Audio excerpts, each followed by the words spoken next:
Good evening and welcome to our 6 at 6 lecture, Is Coffee in Crisis? I'm Shauna Riley from the Scripps Howard Center at NKU, and the 6 at 6 lectures are a set of 6-ish lectures where we bring NKU faculty into the community to present what research we're doing on campus and just see what's going on. And so tonight we are joined by the incredible Sara Drabik from NKU, Tony Tausch, Eileen Schwab, and Margaret Swallow. I think some of those folks have moved from where they were. But nonetheless, we will hand it off to Sara to get us started. Thank you. Oh, for those of you who are online, if you want to put questions into the chat, we will ask them at the end. For those of you who are in the room, the presenters have asked you hold your questions to the end. Thank you. All right, hi everyone. Welcome. It's so great to be here. I want to thank the Scripps Howard Center for Civic Engagement for allowing us to talk about coffee for an hour, because seriously, that's awesome. It's something we like to do. And also to thank Coffee Emporium for hosting us here, for all the sweet treats, for all the delicious coffee. And so right now, if you have coffee, I'd like you to raise your glass. Yeah. I'd like to start with a toast on National Coffee Day. International Coffee Day. To the beverage that we so love, and the legions of amazing people behind it. Yay, salud. Now I have to put this down because I've had way too much coffee, and I really don't need any more. So I'm going to be speaking up here with some amazing people who are going to follow. Okay, Margaret Swallow was on the marketing team for Folgers. Y'all remember Folgers? You know, at P&G, and she was one of the founding members for the International Women's Coffee Alliance, the IWCA. So this is someone who's been in coffee, entrenched in coffee for many, many years. And Tony and Eileen, Coffee Emporium. Coffee Emporium's been around for a long time. They've been doing wonderful work in the community. They source fantastic coffee. Me, full disclosure, I don't really have anything to do with coffee. I was not raised in coffee. I didn't grow up in coffee. I worked at a coffee shop briefly in college. It was fun. But I'm a documentary filmmaker, and I'm a professor in electronic media and broadcasting at NKU. And about a decade ago, I would say I was just a simple coffee enthusiast, perhaps much like yourselves. You know, like, I thought I knew a lot about coffee because I knew my light roast and my dark roast. You know, I drank my coffee black, so I was cool. And I used to come down to this really cute little coffee house here on Central Parkway back in the early 2000s when it was much smaller and right over there, and before it was kind of the OTR that we knew today. And I loved coffee, right? But I really never thought much about where those beans came from. I mean, I knew it was elsewhere, right, for the most part. But there wasn't a lot that I knew about it, and I guess I kind of took it for granted. And I think that's something that a lot of consumers of coffee can do, right? It should be free in my hotel room. When I order it at a restaurant, I should get free refills, right? When I want to get my 20-ounce thing of coffee in the morning, it should only be a couple dollars. And that's kind of where I was really until, oh, sorry, I should have had that up before. My bad. Really until February of 2013. That is when my very good friend, Margaret Swallow, asked myself and my husband, Jacob, who's over there, hi Jacob, if we would like to go down with her to Guatemala to document the 3rd International IWCA, International Women's Coffee Alliance Conference. And I went, sure, cool. I always say, have camera, we'll travel. Like, I'll come down and I'll document this. But kind of what I didn't realize was that I was going kind of to a very special place. In the coffee world, it's called going to origin or visiting origin. I kept hearing people talking about this in the coffee world, and that's when you actually go to where they grow the coffee. And how many people here have been to Origin, one of the origins? Okay, so we've got a few people around. It's a different experience. You kind of like understand coffee in a different way if you've been there and kind of like seen the people and smelled the air and drank the water and all of that. And I will say that it absolutely changed the way that I think about coffee and that I drink coffee. When you see the sheer amount of labor that goes into coffee and the people that are behind it, for every tree and every little cherry that gets picked, and by the way, that's where coffee comes from. They're little red cherries, actually, and in each cherry, there's two beans. They're actually seeds. Coffee is a seed, but we call them coffee beans that it comes from. You start to think differently about every little bean that makes its way into your house. One of the interviews that we did down there was with Dan Cox. He used to run, make sure I get it right, Coffee Enterprises in Vermont. It's a quality control lab. And he told the story about how if he heard or saw one bean hit the ground in his lab, he would be like, stop. Everyone, look at this. Do you know what this bean has gone through? How many people have been involved in the growing of this bean? How far it has traveled? And now it's just going to end up in a garbage can in Vermont? You know, like, not cool. And so every bean is kind of sacred. And after we heard that story, we started treating the beans in our house just a little bit differently. And honestly, with a little bit more reverence. So I'd never considered all the labor and the work that went into coffee. I thought that good coffee came from just this process. Roasting and the brewing, right? Because that was where I thought you could screw it up. Well, if it's not roasted right, to my specifications, if I burn it in the brew, it's not going to taste good. And these are true. Roasting is very important. They do a great job roasting here at Coffee Emporium. But there's a lot more that kind of goes into it, that happens kind of behind it before it even gets to you, that could really affect the cup of coffee that you have. A very wise man once told me, he's standing right over there, that about 18 different people roughly touch your coffee before it comes to you. Don't worry, I'm sure they wash their hands. But like they touch your coffee in some way. That's a lot of different people and a lot of different processes along the way to kind of think about with your coffee. So of all those different processes, we don't have enough time because I'm on a timer and I'm probably already going over because I always go over. There's a lot of different things that happen before you buy the coffee in your store. I kind of wanted to highlight just two of the processes and talk about it a little bit so you can get an idea of some of the things. One of the processes I had never heard of before in my life. The other one I was a little familiar with, but I didn't realize the extent of it, right? The first one is something called grafting. Does anyone know what grafting is of coffee? I see a couple people shaking their heads. Okay, so in order to get a good, strong coffee tree that's going to withstand over time, the weather, it's going to be disease resistant, it's going to have strong roots, but also give you a really good cherry, a really good bean, you've got to take two different types of coffee seeds, and I mean, this razor, it's a little razor blade, you very thinly slice it, and you slice apart the two different parts, and you put the roots with the part on top, and you wrap a little thing around it, and it's painstakingly difficult to do. We tried it when we were there. We all failed miserably at it. But the women who do that are, well, there's grafting competitions in many of these countries, in Guatemala and other coffee-producing countries, because they recognize that in this process, this is an incredibly skilled bit of labor. It's got to be done for every single coffee plant that gets created and planted. And if it's done wrong, here's the thing, you don't find out really for 3 years. Because when you plant it, it takes 3 years to produce anything from a coffee plant. Something else I didn't know before I went down there. So the grafting is mostly done by women. You're going to hear a lot about the women and how much they're involved in coffee. But it was a process that I was like, wow, something I definitely never thought of or never appreciated with coffee. One thing I thought I kind of knew about was picking. Coffee gets picked, right? How many of you have picked some kind of like vegetable or fruit with like someone, right? So you know that you've got to be careful and pick only the ones that are really ripe.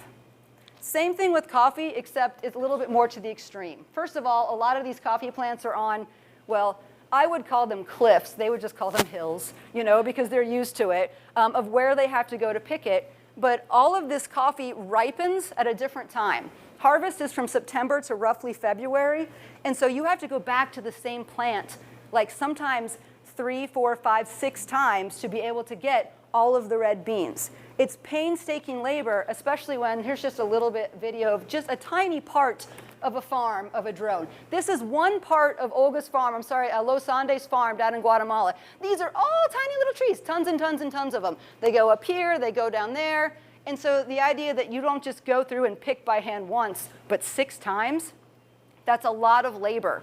And that's a lot of skilled labor. Because one bad one, one green one, once it gets pulped and the green's gone, it looks the same. It'll ruin a batch of coffee if it's not a really good ripe bean. So just tons of really kind of specialized labor that goes into it. And hold on. Oops, my bad. Lots of specialized labor that goes into it. And it's kind of amazing all the different steps that could go wrong that we actually get good coffee. So Craig Holt, who is an importer from Seattle, I already gave away the punchline, but that's okay. He said once, I think that many people, the main thing people should understand is how much work it takes to produce a single pound of coffee. Let's say a single cup of coffee. So many people have no idea so much hard work goes into that coffee produced in your hand and roasted appropriately and prepared appropriately. And so as he puts it, it's a bloody miracle we ever get a decent cup of coffee. And then the last part of it is, and yet people complain about the price of a cup of great coffee. We pay more for bottled water. We kind of don't blink an eye at a $10 pint of IPA. Don't get me wrong, there's craft and IPAs too, and they're delicious, and bourbon and all that. But sometimes we think of coffee as something that shouldn't be that expensive. And what I kind of realize is that if coffee's cheap, somebody's not getting taken care of down that product chain. And so asking yourself as a consumer of coffee, how do I make sure that as I consume coffee, that people are getting taken care of down that product chain?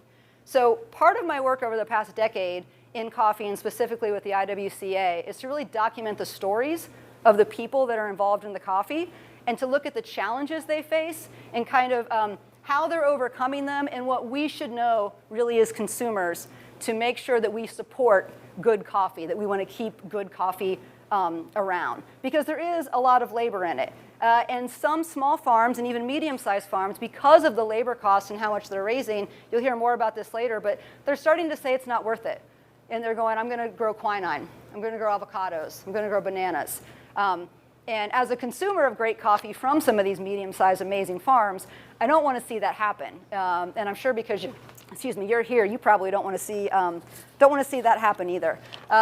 So as part of that, the storytelling, the documentation, the learning that I've gotten to do about this over time, I've been lucky enough to bring several students from NKU and to lead study abroad trips to the Electronic Media and Broadcasting program down to Guatemala, to Origin, to see some of this.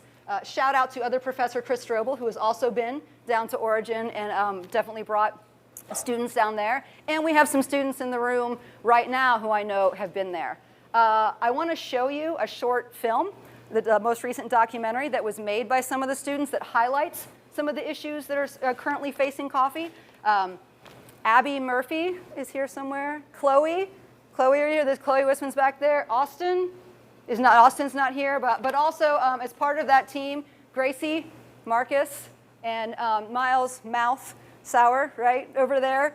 They were all down there working on this project. So I wanted to show that to you now, and just a shout out to them. This recently won a regional Emmy, so we're very proud of them. Yeah.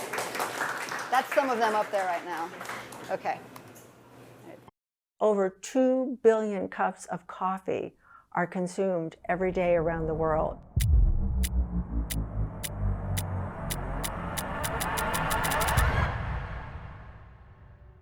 The coffee that is grown here is what allows us to pay for everything, to pay for schools, to pay for the jobs, and it's always the biggest challenge is financial. We've always looked for coffee where it has to tick the boxes as far as, sustainability, as far as its sustainability from the point of, are the farmers taking really good care of the environment? Are they taking really good care of their people? And are they taking really good care of their money?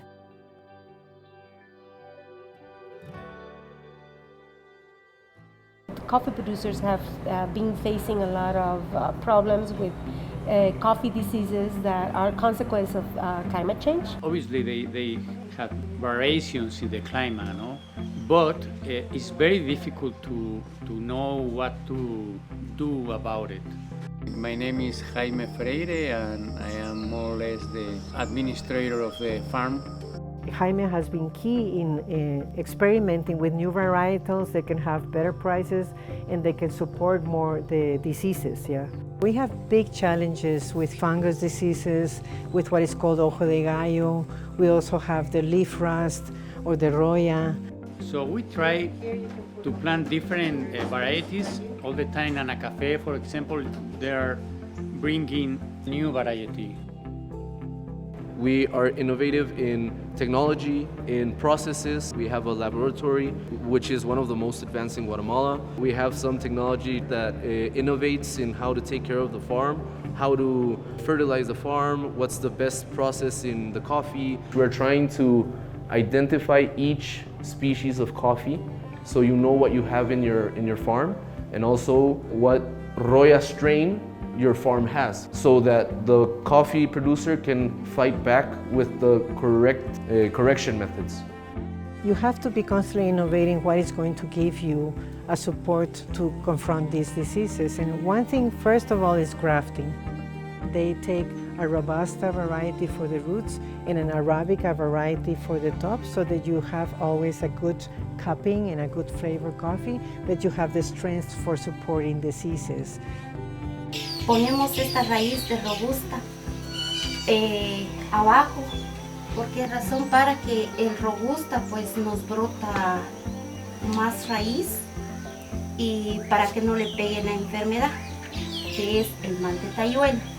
So grafting is making you sure that the coffees you take to the field are going to survive and they're going to have good quality of coffee on the cup. The production has been going up, and it's because of all the efforts that Ana Café as a whole have made to reduce rust transmission around farms.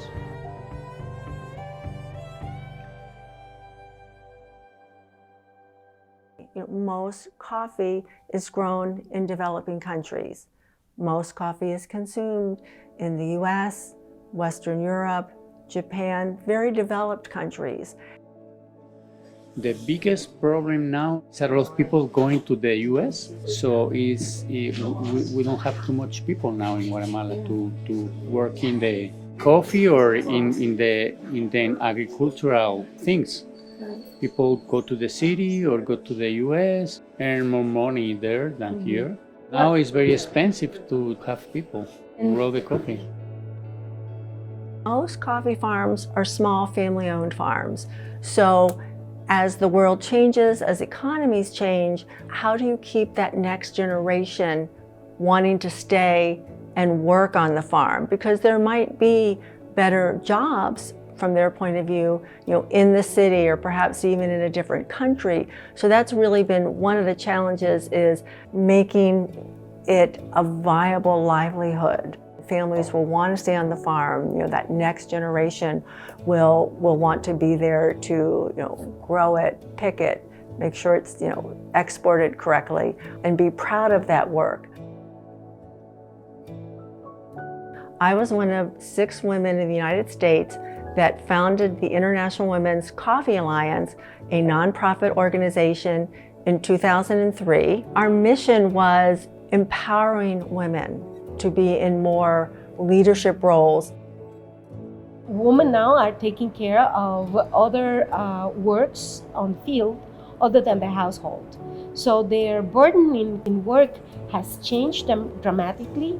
Now they have to learn about financial costs, how to deal with agricultural technical issues that was not the case in the past. There is a struggle, and women are having a consequence about this. I came across a study in 2017 that was done by Michigan State University, and it looks specifically as what happens when women are in leadership and decision-making positions. Agricultural productivity increases, poverty is reduced, household nutrition increases. That's a critical need for every country, but it's particularly critical for these coffee families. It makes it more viable that you will want to stay on that coffee farm and grow coffee.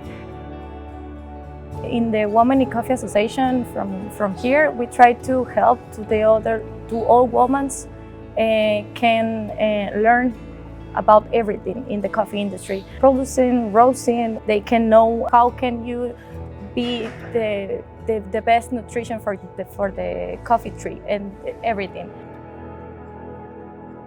So IWCA has meant for us a good connector. And I think the only solution for the sustainability of coffees is to have direct relationships. They pay premium prices for the coffees because they want the best coffees and they want to support communities that can live from coffee.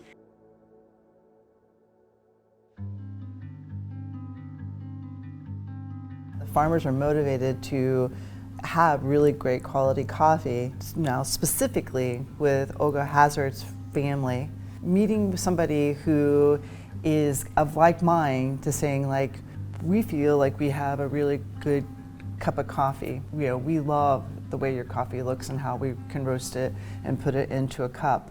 In the past, all coffee around the world was sold through importers and exporters. And those people did most of the negotiating, most of the thing. So the roasters, the local roasters, they had to buy the coffee that these importers, exporters were selling. And of course, specialty coffee is what we try to do. It is grown at a higher elevation. It is grown with a lot more care, a lot more energy, a lot more support. Skill. Yeah. And all that really affects it. So that is where it becomes difficult with the direct trade or the fair trade stuff, is we're able to get a better quality coffee, but we're also paying a lot more, which then means, of course, that the consumer has to pay a lot more. Well, I think one way that we try to support farms that are experiencing climate change and all that is to say, yes, we're still going to continue buying from you. We're not going to, say, hey, you had a hard year this year. We're going over to this new flashy farmer over here. So they already know if they can provide a good coffee, then we will pay that price and we'll buy that much coffee. It gives them a little bit of peace of mind that they're not trying to find another buyer. Yeah, and of course, I mean, for us, Coffee Emporium and Tony Eileen are like in our hearts, but in this case, we have a relationship with them. We decide the prices, we get together and decide how we're gonna manage every year. They really support us with premium prices so that we can support with that money the school, the education programs, the conservation programs. With the advent of WhatsApp and all these other apps that allow us to talk directly to these farmers has made this more direct trade thing a lot easier for us. It's not uncommon for me to be talking to someone from Guatemala, from Costa Rica, from El Salvador, from Ethiopia on a daily basis now. And it's really fun to see how this direct trade has really taken off. It's allowed us and other small roasters to buy more and more coffee directly from the farmers. So we hope in the future these three things, like conservation of the nature, beautiful nature here, and taking care of the community and producing jobs, and also the fact that we want to produce good quality products and have the economics to pay for all this, can be sustained in the future by other families that come and take over, or other people that will also support this beautiful place and take care of it, hopefully in the future generations. Coffee is ever evolving. The people who work in the coffee industry are ever evolving. There is more communication. Young people know more about coffee, the quality of coffee, the virtues of coffee, the cultures, the diversity of where all these coffee are being produced, and that has changed a lot. The perspective of the appreciation on the production of coffee.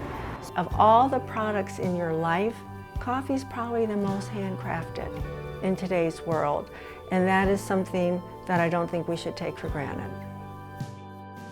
There's a lot of challenges, but I think that it's being matched with a lot of people with a lot of creativity and a lot of passion, and I think that those innovations are going to help this industry go forward.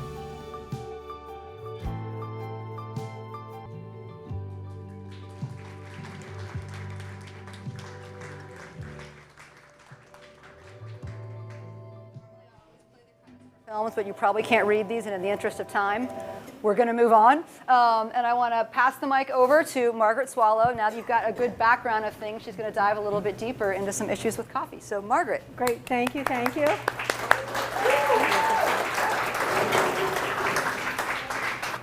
Cameron, be my timekeeper, because I can talk forever. Thank you all for choosing to be here with us today to celebrate International Coffee Day. One of the things I want to mention, you saw Anna Cafe mentioned in the video. The countries that grow coffee, it is one of their most important hard currency export crops. So when they export coffee, they're exporting it for dollars, euros, and yen. So Ana Cafe is like a cabinet level entity in Guatemala, and every major coffee growing country would have something like that. So it's a real kudo to Sara and the students that they got to go and actually meet some of the Ana Cafe people. Okay, my coffee journey. My coffee journey has 4 chapters. It's going to start, as Sara said, with Folgers. Then I moved to the Coffee Quality Institute, the IWCA, and the Coffee Coalition for Racial Equity. 45 years ago, I know, I can't believe it. 45 years ago, I started at Procter & Gamble, and my first assignment was Folgers Coffee. Now, I didn't even drink coffee at that point, but it was a wonderful experience. And one of the things that I learned, I had my first 3 years and my last 2 years I was on coffee. One of the things that I truly, truly believe in is business leaders have a unique responsibility to make the world a better place, because businesses can raise awareness of issues that need action and lead in the development of solutions. And as I was preparing for being here with you today, this belief into actions, a tradition of responsibility at P&G, I got this book in December 1984, 40 years ago, but I've kept it, and I was re-looking at it as I looked at the principles. Yes, these principles still matter at P&G, and you've heard a little bit, and you'll hear more about how those principles are put to action here by Tony, Eileen, Gretchen, and the whole Irish, the whole Coffee Emporium team. Because whether you're a multinational or a local company, you can make a difference. So I'm very, very proud of that. Now, I was at P&G for 23 years, flew by.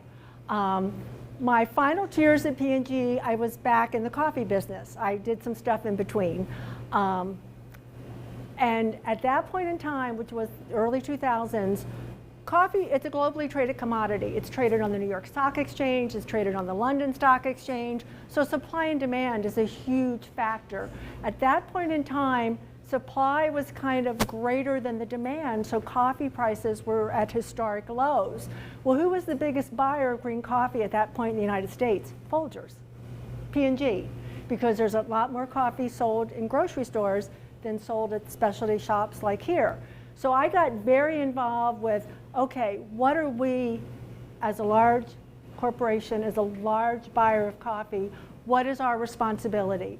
And I'm very proud to say P&G invested in several nonprofits, one of which was the Coffee Quality Institute, with a mission to improve the quality of coffee and the lives of the people that produce it. Now, I took an early retirement package, which was great because all the paperwork was done like a year in advance. And so as it was getting close to my time to leave P&G, because I was working closely with CQI, they kind of came and said, Margaret, would you be our executive director? I said, sure, why not? They were in California, I wasn't going to move, so I may have been one of the first hybrid workers ever, just saying. But what was really interesting about that, because of the coffee crisis, there was funding from many governments for coffee. And government funding, let's be real, it kind of follows the crisis. But there was a crisis. So we were able to write grants and get funding from the U.S. Agency for International Development. Now, when I was working on Folgers, I worked 3 blocks south of here. I never went to a coffee country. I was marketing. Who goes to coffee countries? The product supply people. But because of these USAID projects, I had to go and make sure that they were being implemented correctly, held to my standards. And so I started traveling all around the world. So I'm going to take you on a very quick tour of all around the world. So you saw some coffee picking in Guatemala. Here's somebody picking coffee in Nicaragua. This is sorting coffee. This is after the coffee cherry has been depulped. So it's going through a process, and oh, gee, look, it's ladies. These women, they're looking for defects. They're looking for maybe small stones, kind of somehow got through the process. So they are literally hand sorting. This is in Colombia, and then this is in Uganda. These women are hand sorting out on the patio. again, different country, different maybe amount of money that they can invest in their coffee industry. Then this is in Ethiopia, the home of coffee. This is cupping to check quality, because your coffee is graded on an internationally accepted 0 to 100 scale. And what number you get, as Tony and Eileen knows, makes a huge difference in how much you'll be paid for that coffee. So Tony and Eileen are great cuppers. I am not, but very, very important. So this is in Ethiopia. And then here's Sunalini Menon in Bangalore, India, one of the most famous and respected women in the coffee industry. And she actually runs a quality control lab where she goes out and works with the coffee farmers to try to help them improve the quality of the coffee so they can make a better living. And then Tony, Juana is roasting in Guatemala. This is Godoy's Coffee in Guatemala City. So I'm going to all these countries and it's like, wow, I'm seeing women everywhere except in leadership. And that pissed me off. Because I knew from my personal experience, I was the big sister in a family of 9. So I can get you all in the car without crying, don't worry. But when, there's talent here. Now, there's talent. How do we unlock this talent? So that led to me and some of, as Sara mentioned, several other women in the US to form the International Women's Coffee Alliance, because when women are empowered, communities thrive. But the other thing it led me to do is, part of my corporate career, I was a trainer. Again, I trained 7 little brothers and sisters. I can train anybody. And a lot of my training was around leadership training. So for one of the USAID projects, I was like, I'm going to take some of this grant and I'm going to do a women's leadership training program. Now, USAID grants can be geographically restricted. This particular grant was restricted to Central America. We had other grants where we would work around the world. But I developed this Women in Coffee leadership program. I did it in conjunction. My co-trainer was a gentleman from Aspen Institute. So he really helped me. It was a wonderful program. But one of the things we insisted on, there were 12 women from Central America. They were partnered with a learning partner from the US and Canada. One of the requirements was each of the women had to create a legacy project, something that would have an impact after the program was over. And this was a huge aha for me. Myself and the other women that started the IWCA in 2003, we saw, we were a US nonprofit. We're going to raise money and send it out. There's nothing wrong with that. But what we didn't realize was the power of the women in the countries. So one of the legacy projects for one of our women from Costa Rica was, why can't we have IWCA chapters in other countries? And we said, again, we all have our paradigms, we all have our filters. And we said, you're right, why not? So we created a protocol where you have to create the equivalent of a 501c3 in your country. Because what that allows you to do, it now allows you to get funding. There's money out there for women. May not be specific to coffee, but I'll show you an example. If you can make a case, you can get some of that funding. So today we have 35 chapters around the world. And it's truly, truly amazing. Now, chapters, are only, the impact of a chapter really depends on the impact of the chapter's leadership. So I talked about one of the things that the IWCA was able to get funding for. This is my friend, Phyllis Johnson. Phyllis was very involved with our African chapters, and she worked with the UN International Trade Center, and we got funding for a leadership training for women in the African coffee industry. And there were 22 women from 12 countries. I love it. This is our graduation photo. And just, hearing their stories. Now, some of them were coffee farmers, but others were traders, coffee business owners. It was the whole seed to cup kind of production, and it was just amazing. And one of the things we do when a chapter is established, we have a very formal signing ceremony, because for a lot of these, is it going to come up? Okay. when you it's very special. Like, women will bring out the flags of their country. Some of them have never been allowed to carry the flag of their country before. So it's a very special moment. But I was talking about chapters, very much what they achieve depends on their leadership. Tio Pista, who's been the president of the Uganda chapter, is amazing. She has done incredible work. I'm going to show you a brief 3-minute video about one of the programs that the Uganda chapter did.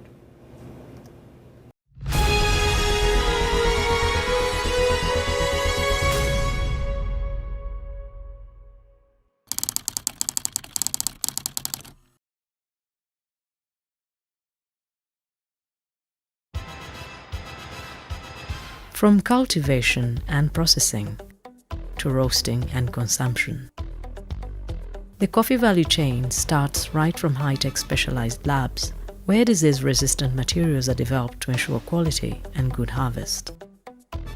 In Uganda, coffee is an important cash crop that supports over 3.5 million families at all levels of the value chain, especially income security.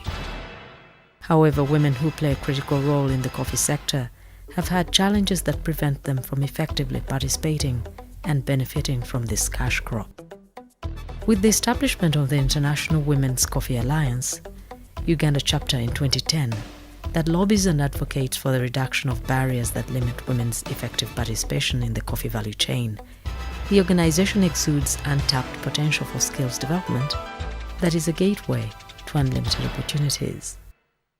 Annette Nyakaisiki is the director of Barrister House and a beneficiary of IWCA Uganda chapter. I'm so grateful because without being a barrister, I don't know where I would have been so far.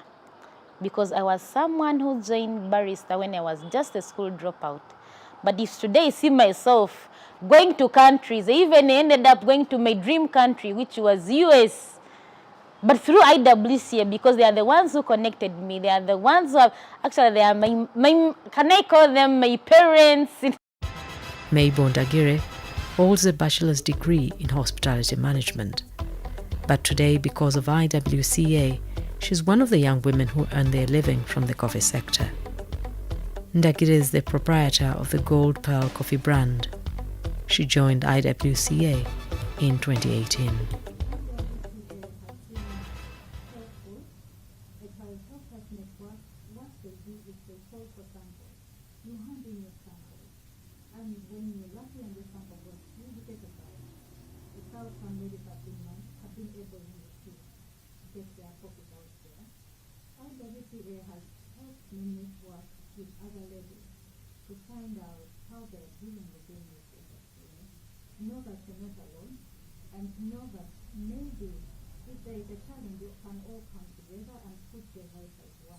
If it wasn't for Barrister House and IWCA, I would be nobody. But now, I'm handling an espresso machine.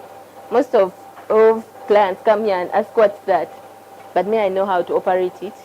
They have helped me gain more. And whenever I work, I'm like, yeah, at least I'm something. When I watched this thing and the video originally, and that young woman says, I would be nobody, that's unacceptable. That is unacceptable. So this training program that Uganda has done is just a great example of what can be accomplished. The other stop along my coffee journey is the Coffee Coalition for Racial Equity. This is a US-based nonprofit. It was started after George Floyd was killed by my friend Phyllis Johnson. And as you can see here, their mission here, it's really about empowering. We all have filters, and we have to recognize those filters, and we have to give people equal chances, better chances to succeed in whatever their career is. So some of the things they've done, they've developed some great strategic partnerships with major coffee companies.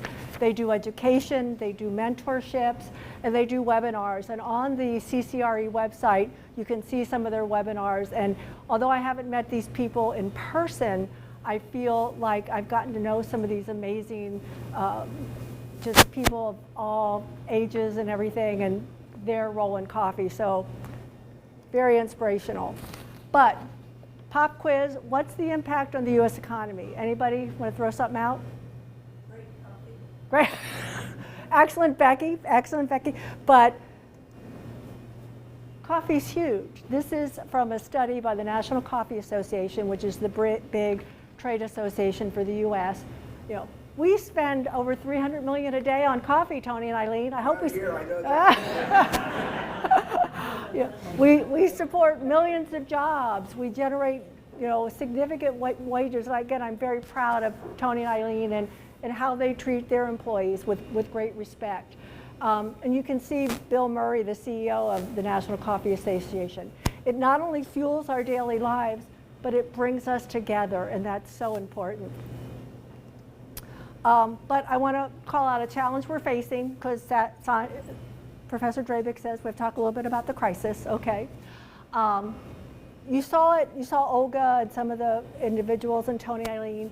Coffee industry is at a risk due to climate change, and this was a study from last year where they looked at a number of sites and a number of species, and you can see where the risk is highest, and not just for coffee, cocoa, and other products. It's very, very significant. So I actually bought the article, a Wall Street Journal article in May of this year. Soon you may be drinking synthetic coffee. Ay, ay, ay. And specifically, here's one of my things. Talks about like upcycling things. I'm okay with upcycling, but like dried seeds from other plants may become coffee. And the reporter that actually wrote this article talked about, he had one of the companies that's making this synthetic coffee actually make some beverages for him. And when the coffee was mixed with oat milk, which was his preferred, he said it pretty much tasted the same. But when it was straight espresso, he said he could taste a slight difference. So I don't know. We're going to see what happens. But if you haven't heard about it, it's happening. So what can each of you do? You can share what you learned tonight, support the International Women's Coffee Alliance, support the Coffee Coalition for Racial Equity. You can visit a coffee farm. The Coffee Coalition for Racial Equity, Phyllis Johnson took a group of people down, Tony and Eileen and some of their employees, to Brazil. And Phyllis wrote this book, The Triumph, Black Brazilians in Coffee. And this coffee, Cierto Santo Antonio, that is sold here at Coffee Emporium, this is the family that makes it. So as we were talking, there are people behind every cup of coffee that you drink. And I think to the extent that we can get to know them and value the work that they do is very important. So if you want to visit a coffee farm, talk to me, Tony, Eileen, we'll get you there. The other thing in terms of just like life lessons, it was 45 years ago I started in coffee, and I want to tell all you young people out there, and that's everyone under 50, you're young. You may not see how something you do today will have a ripple effect. If you had told me that Folgers would have led me to Coffee Quality Institute, would have led me to meeting Phyllis Johnson, and all these other incredible things that happened. So, even if you're frustrated at times, trust me, your work, your effort makes a difference. So thank you, muchas gracias, asante sana, and now I am so thrilled to introduce Cincinnati's favorite coffee couple, Tony Tausch and Eileen Schwab. Come on down.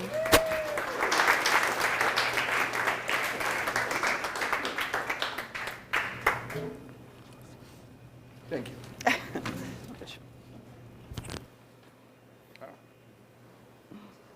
We're just going to use her slide. Is that okay? Do you want to go to the next one? All right, thank you.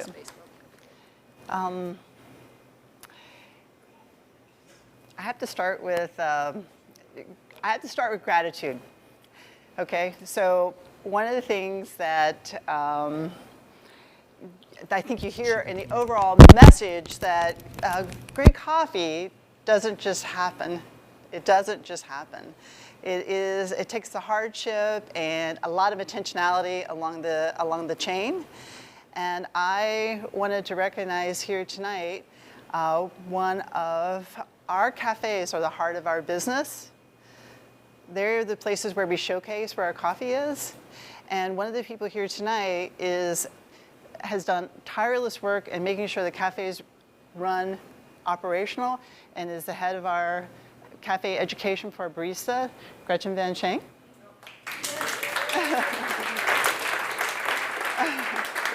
I'd also like to take a moment to recognize someone who has taken on the job of training our baristas and our cafe educator, Irish Bogert. Thank you guys for being here, and I know taking out your time. Time is so precious to people, and I am grateful for the NKU team.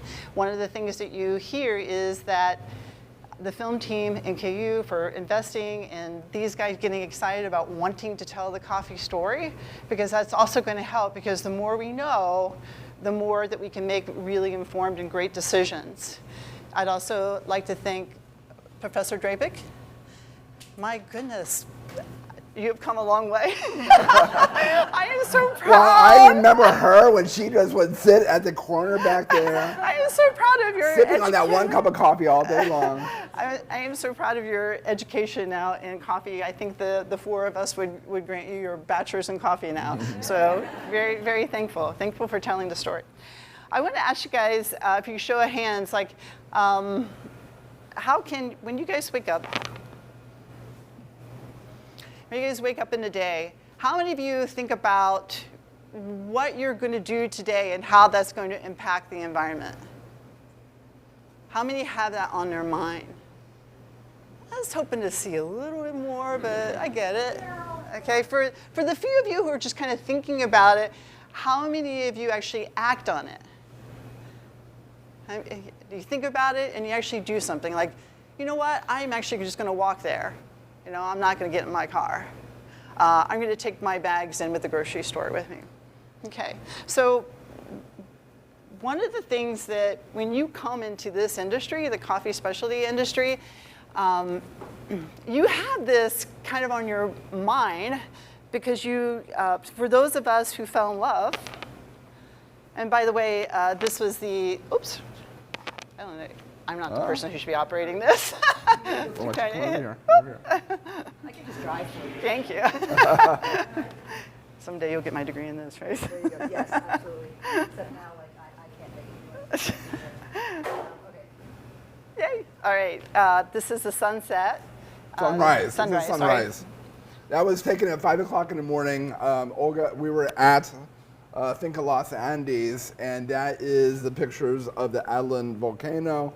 And so Olga's father, who was in his very early 80s at the time, took us on a Land Rover, like the only time I've ever seen a Land Rover used for roving the land. Usually you see it in a parking lot here.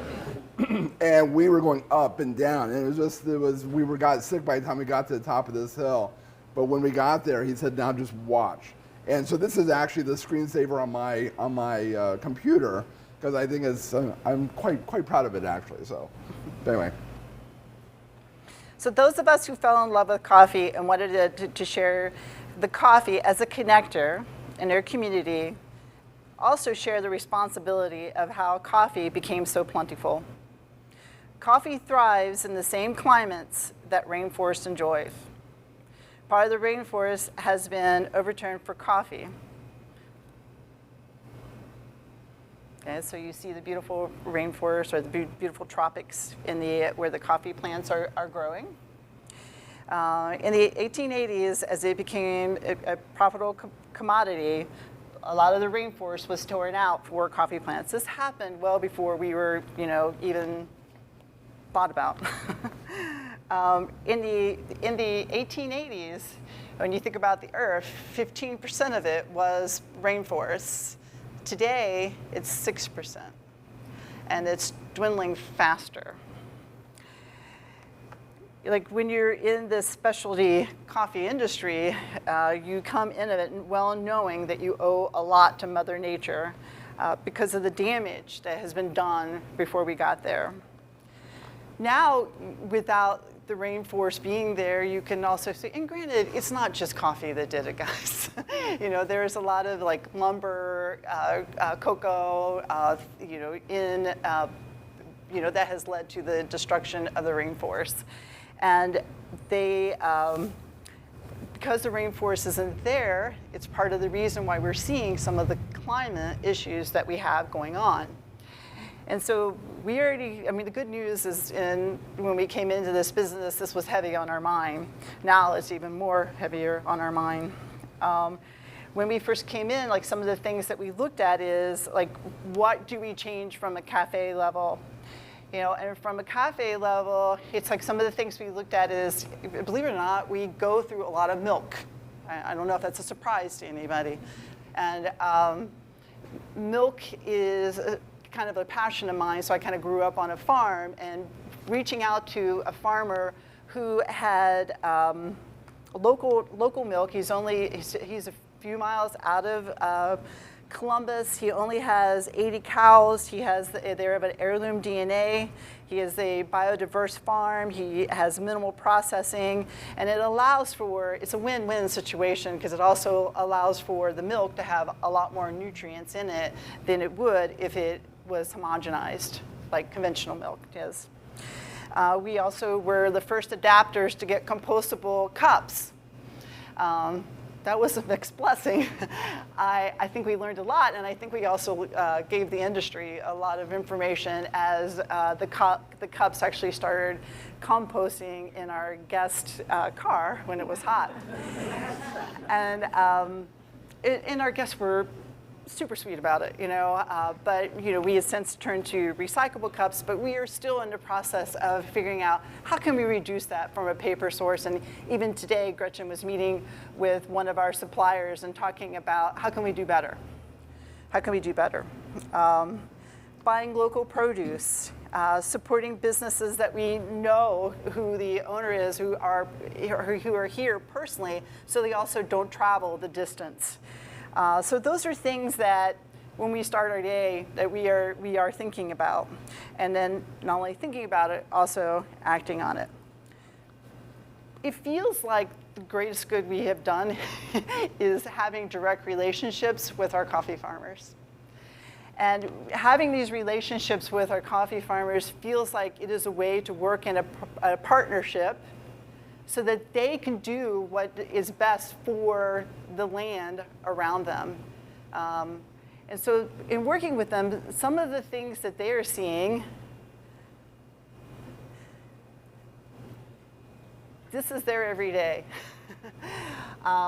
The climate's changing, the weather's unpredictable, where you could depend on when it's going to be a dry season, rainy season isn't happening. Because of some of the land clearing, there isn't so many birds around. It used to be the natural predators or certain insects and certain bugs. Coffee is maturing too quickly because it's warmer now. And when a coffee comes and the cherry turn, as Sara so lovely talked to you about the cherries, when they become red too quick, they don't have a chance to develop, and you don't get some of those exciting, interesting flavors that we have in our morning cup that we crave. It makes it more than just a single note. It makes it delicious. So these are some of the things. They're seeing erosions in landslide, and more recently, and I know you guys have heard on the news, is wildfires in Brazil. I mean, this was actually affecting some of the farmers that we know. Brazil is the largest producer of coffee. And if something happens to the largest producer, you know that we are going to feel the effects of it. You know their economy, their government is going to feel it. And you know that from the numbers that Margaret gave, that we are going to feel it too. Sara told me I had to make this kind of happy. so we'll say hopeful, okay? So there has been a lot of intentional changes. So the farmers that we're working with are aware of these, and they have been making changes to their farming in response to the changes that they see in their environment. You'll see now when you visit farms that part of the areas are going to be set aside for rainforest natural growth. You'll see that they increase biodiversity, multiple crops. No longer a monocrop. They dry the beans on the sun so they don't have to use wood in the dryers. Grafting we talked about, making sure that they grow trees for the soil stability, but also, because the soil becomes very nutrient deprived, it also makes it so that it's more akin to have an erosion too. So having a diverse environment makes sure that the soil is rich. Having growing fruit trees brings in the birds. The birds are natural predators to the insects. They get the win situation. We all get a win situation. Natural composting. These are just some of the things. I also, like, all of them have worm farms. For those of you who are compost nuts and know what that means, it's like they get very excited about showing you their worm farms. And one of the things that may surprise you on this list is paying a living wage. We'll look at some pictures and talk about what kind of lifestyle, that we're asking. And what you need to make this whole system grow is you need people who are passionate about what they're doing. You need people who are skilled. They have to know what they're doing, and they have to be strong, and they have to be pretty committed to it, because it's not like, hey, I can put this aside, and they're definitely not going to be Zooming from home, okay? So these are things that if people are paid a living wage, it also helps them make a decision for what they are going to do with their farm. I don't have enough money, so I'm going to cut down all these trees and put in some coffee plants so I can make more money. Versus being paid fairly for what they have grown. I don't have enough money, so I'm not going to take the time to go through this natural composting. I'm going to go ahead and buy cheap fertilizer. These decisions that they have to make, just because the money isn't there for them to make the right decisions for their environment. And working with these direct relationships with farmers helps us support them. I'm not sure, I think so. That's good. So I think that Tony, if you would like to maybe speak to some of the farmers that we have, some of the relationships we have. I do want to go back just for a split second. No, you're fine where you are. But Sara kind of pointed to a picture that she had taken and said, all these little things down here are coffee trees. Well, to give you an idea of the scale, these are actually coffee trees, but each one of them is roughly 20 feet tall. So when you think of a little coffee tree, what you're really thinking about is something that's quite large, okay? Now, they usually prune those down so it's easier for them to pick and stuff. However, the trees can be between 15 and 20 feet tall. So it gives you an idea of just how many thousands and thousands of trees are on this particular farm. Well, speaking of that, so if there is a tree there, and if you can just imagine a tree that's in your front yard that might be 20 feet across, 20 feet, whatever, how much coffee do you think a coffee tree, one coffee tree, how much coffee do you think a coffee tree produces in 1 year? The number is going to astound you. You're going to be shocked. So pick any number, and whatever that number is, it's going to be wrong. So after a tree has been picked, it will have roughly 10 to 50 pounds of cherry, okay? So the red fruit on there. That is then depulped, and like Sara said before, there are usually 2 seeds in there. If one of the seeds dies away, that then becomes a pea berry. So if you've ever heard of a Tanzanian pea berry or Costa Rican pea berry. That is what a pea berry is. But anyway, one tree produces 1 pound of finished roasted coffee that you take home in a bag per year. So, you know, it's just amazing, all the labor, all the stuff that goes into this, how much coffee we are coming up with these trees. Now again, there's, you know, thousands if not millions of trees on each one of these farms. Olga's happens to be a larger farm. It's roughly 1,000 acres or so. But again, it's not like what we think of, a nice flat cornfield or anything like that. It's all going up and down hills, and it's very hard to work it. Okay, now you can play. And we're calling Olga by her name, but it's the Guatemalan coffee. Yeah, I'm sorry, the Finca Los Andes, Yeah. which is the Guatemalan coffee. Go ahead. So this is coffee that's grown in the nurseries on the farm. So we actually have some, you see this little guy right here? This is about 1.5 years old. Now, of course, we're in a very, you know, it gets cold in the winter, it gets very hot in the summer. So these are not doing as amazingly well as they should be. These we actually have at our roasting house in the winter, but then we bring them out to our yard in Oakley in the summertime. So a few years ago, I was helping Andy, our roaster, move from one house to another. And as I'm driving the van, I stopped, and Andy's like, what's going on? I said, that's a coffee tree. And on the side of the road, there was a little coffee tree about this tall that someone had thrown away. And I thought, that's just the craziest thing. It must be somebody in the business who has a coffee tree and they just threw it away. Well, it turns out, and I didn't realize this, that Aldi's actually sells coffee trees. They call it foliage, but they sell coffee trees.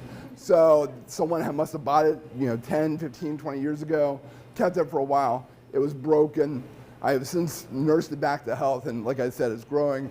Last year, it produced about 20 little cherries. Oh no, like I'd say about 100. It was good. No, it fit in an 8-ounce cup, so it was probably about, it was 20. We'll have to have a contest. So as a matter of fact, one of our team members actually took one of the cherries home and put it in the soil, and he actually has a little itty bitty thing coming up now too. But anyway, that is what they're doing here, is they're growing these coffees. So as in Sarah's video, you saw them grafting the two fruits together, or the two little stems together. The bottom one, the one that has the roots, is called Robusta or Robusta. So that is a more disease-resistant, more disease-tolerant coffee that is able to withstand drought and heat and all that.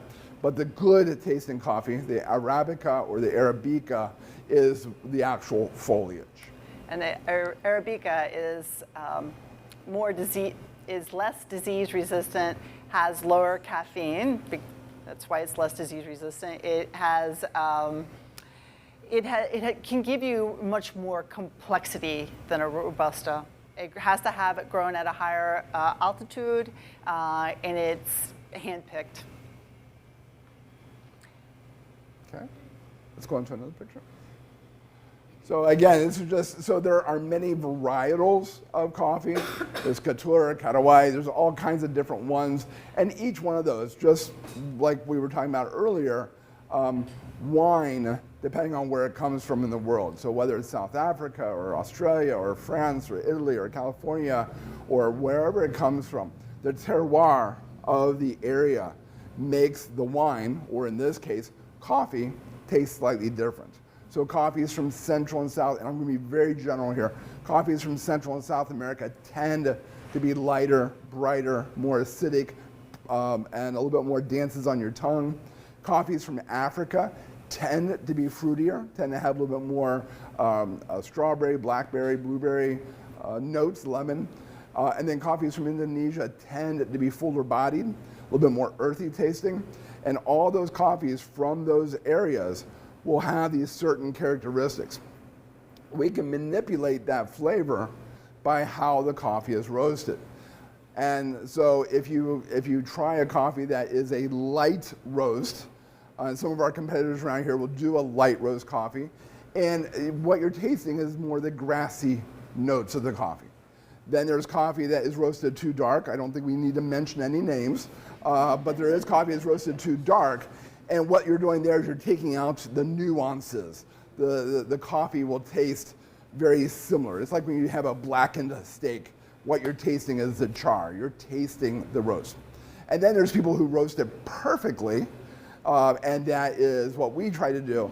And that is what we call and it's a very archaic term, but a full city or a medium roast, where the coffees have had a chance to develop, where you're tasting the sweetness that's inherent in the coffee, but also inherent in the roasting, the caramelization of the sugars, the Maillard effect, the carbohydrates in there all become caramelized, so you're going to get that slightly bittersweet flavor that you expect coffee to have. One of the things you also see the farmers doing is they're working on different varietals too that could be more consistent with some of the environmental changes. And also they have changed their irrigation systems in the nurseries so that they can use more gray water and make sure that they use less water. So coffee is very much a family business, where not only the owners of the farms, but meaning that the people that are picking the coffee, that are sorting the coffee. As you're going to see from the next few pictures, it's a very, very labor-intensive crop that is, as Sara said before, it's amazing how inexpensive it is compared to wine, for example. We don't have a problem paying $25, $30, $40 for a bottle of wine, where a glass of 6 ounces is going to cost $7.50 to $15 or whatever, but yet we expect a pound of coffee to be much cheaper. So once you started seeing some of these pictures, some of them are very cute, but some are also, you realize that this is how these people live every single day. And what they're doing is they're picking out the reddest beans, and those are the beans that they can get higher money for, and then they're sorting the beans that are less developed. This is just one sorting along a long pathway of sorting, and the less beans, the beans that are not fully developed will go for a lower price.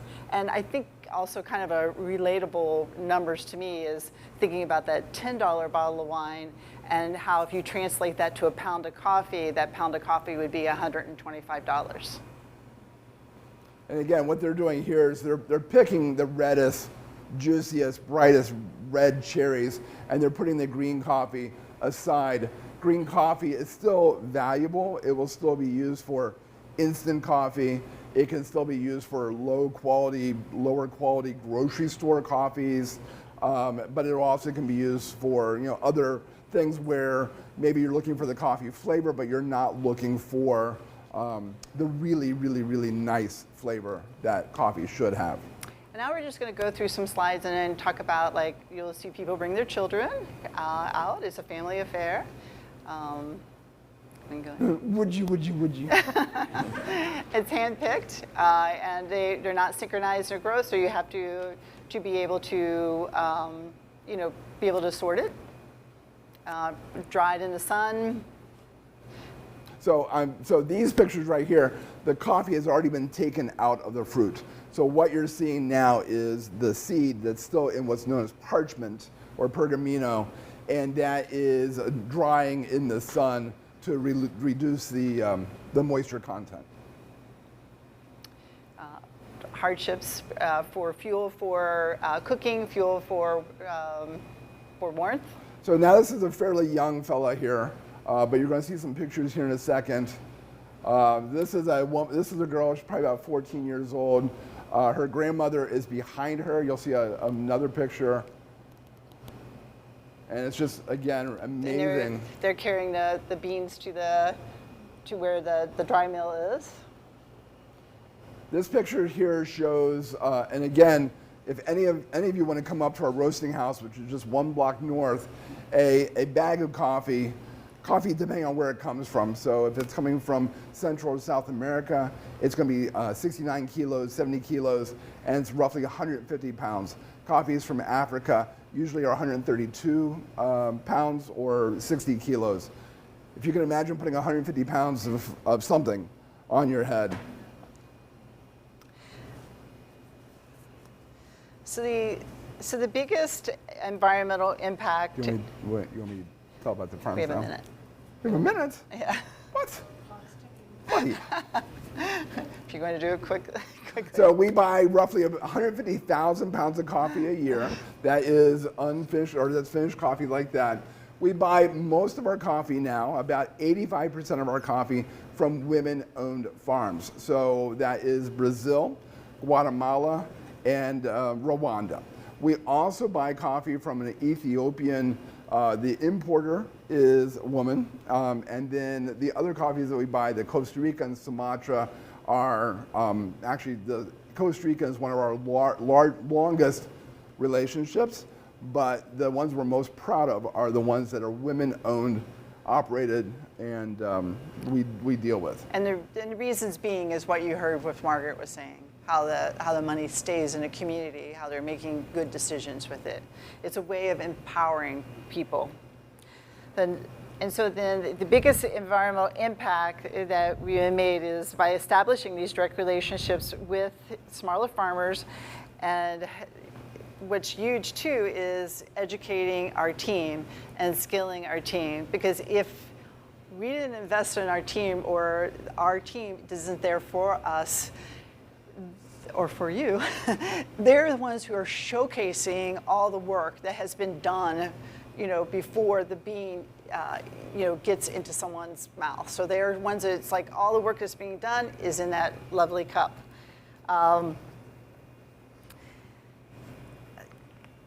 If you think about then, as in Margaret ended hers, okay, so what do you do?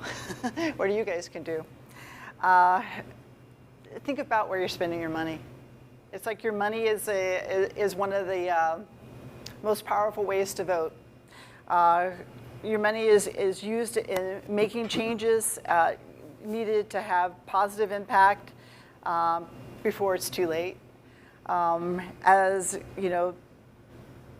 for someone who is like affected, I'm in a business that is affected by world climate.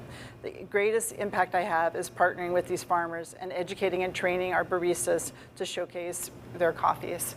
So that piece in knowing, what the backstory is and all the work to getting there, it's like sometimes, is that commodity coffee really, can you really afford that, even though it's the cheaper one on the shelf? Thank you so much for your time. I want to say one thing. You're brilliant. You're brilliant. But I like to say, think of where the hand that starts the coffee. Oh, sorry. Think of the hand that starts the coffee, and your hand is its final stop. And every hand in between makes a difference. So thank you for being here. Maybe a few questions and answers. And I have one from online. Okay. So one of our online participants has asked us if they don't live in the Cincinnati area and they want to get involved with a company who may do locally sourced, how do they find that company? So I'm sorry, how do they find the company in their city? Yes. Oh, have they ever heard of the internet? They might. So no, but in all seriousness, go to other local coffee shops, go to co-ops, things like that around the area, and there's going to be probably, if they're in a metropolitan area, they're going to have all kinds of stuff. also check the Specialty Coffee Association is the major trade association for the smaller coffee companies. You should be able to go online and find someone in your neighborhood. And Sarah, after you, Hazel has a question. And I was just going to say, if you can't find one in your own hometown, guess who does mail order? Oh yeah, These guys. And so you can really get this from anywhere. Okay. So try local, but if you can't go local, you can mail order. And thank you for trying. Thank you. I'm just curious, how has Starbucks impacted Who? the coffee industry? What, to wash I your gotta mouth out think for- that with the, sort of the purchasing power they appear to have yeah. and all this other stuff, We'll let Margaret that they answer that have question. to impact the industry in some way. Excellent question. No company's perfect, but I got to tell you, here's what Starbucks did. If you looked at coffee drinking trends before Starbucks was around, we were all dying off. Coffee would have gone away. It was us old people. Starbucks made coffee drinking cool. You know, and they recognized the third place idea. We want people want to come together and have a place. So from that perspective, I personally give Starbucks tremendous amount of credit because, again, otherwise we wouldn't have some of those economic numbers I shared with you earlier about what it means in the U.S. Starbucks, like any company, has had its struggles, and you know they've gone through a CEO change and whatnot. But I still think that they're doing good. They're doing good, more good than not. But I will always be thankful for Starbucks for making young people want to drink coffee. Margaret, you might know this more than me, so please correct me. But Olga's farm, she tells the story how in the 90s, I believe, when prices crashed and a lot of farms were like, we're getting out of coffee, Starbucks came in because they knew that if those farms went away, they weren't going to get their good coffee anymore. They needed to save these farms. They went into these farms and said, we will guarantee you higher than the global market price for like 3 years or something if you meet certain sustainability requirements. And they would come out and check and make sure that you were doing a good job. You were a steward to the land, you were a steward to the people, and you were making good coffee, and they would guarantee you prices. So I always think of that when I am traveling and there's nowhere else and there's a Starbucks. I go, well, at least they did that. You know, like I will give them my money. The other thing I will say is, you know, P&G was a major contributor to coffee nonprofits when it was in the coffee business. It's out. Starbucks has been a major contributor to the International Women's Coffee Alliance and the Coffee Coalition for Racial Equity. And I think I want to just make sure everyone knows that. We have time for one more question. Back there.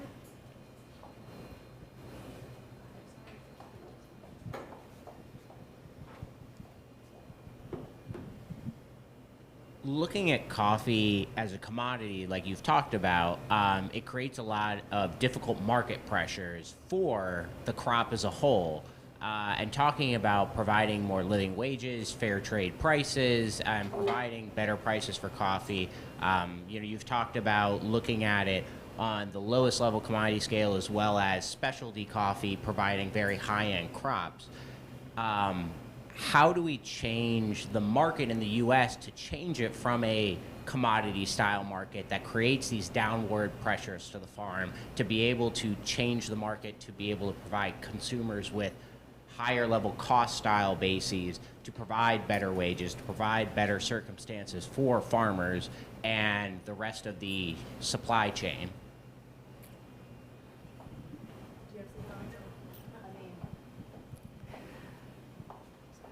I can only answer that question from like what we are trying to do, and that seems like a big enough job. You know what I mean? So it's kind of hard for me to step out of, because when you're talking about commodity coffee, you're talking about an area that I don't know how to do that. You know, there's something about where maybe something. I mean, it kind of boils down to like having to pay more for coffee. It kind of boils down to, maybe that's where fair trade might work. I mean, I kind of hate to say that out loud because you do want the pressure of competition, but fair trade seems like it should be like the lowest bar before anybody even plays this game, right? Like people have to be making a decent wage, or it could be something ridiculous, like maybe those big companies don't take as much a profit, that I mean, that's just kind of thinking kind of like out of the box to go like, it has to come from somewhere, right? And it doesn't seem like the way it's going now, it ain't working. Yeah. And I would just throw in there, to me, the biggest thing is education. Telling the stories of the people, getting people to learn more about it and understand. And this is, again, I'm not the coffee expert, but I see a place for all coffee in the world. Like there's a place for the cheaper coffee. There's a place, I think, for the commodity coffee, but getting people to understand what that means when you buy commodity coffee and what it means when you buy this other coffee. And getting them to understand like the tasting notes. It's kind of like, the first time you have wine, you don't know what you're talking about, but then you drink enough wine, you're like, oh, I understand why this is more. And so as you drink more coffee and you learn more about coffee and where it comes from, I think that's what's going to get people to understand and throw out those extra dollars. Is that all we have time for? Does everybody here raise your hand if you're feeling smarter? You guys all look really smart. You look really smart. Thank you. Thank you. Please mingle for a little bit. We'll turn off the lights. Take a delicious treat. Have some coffee. Healthy snacks.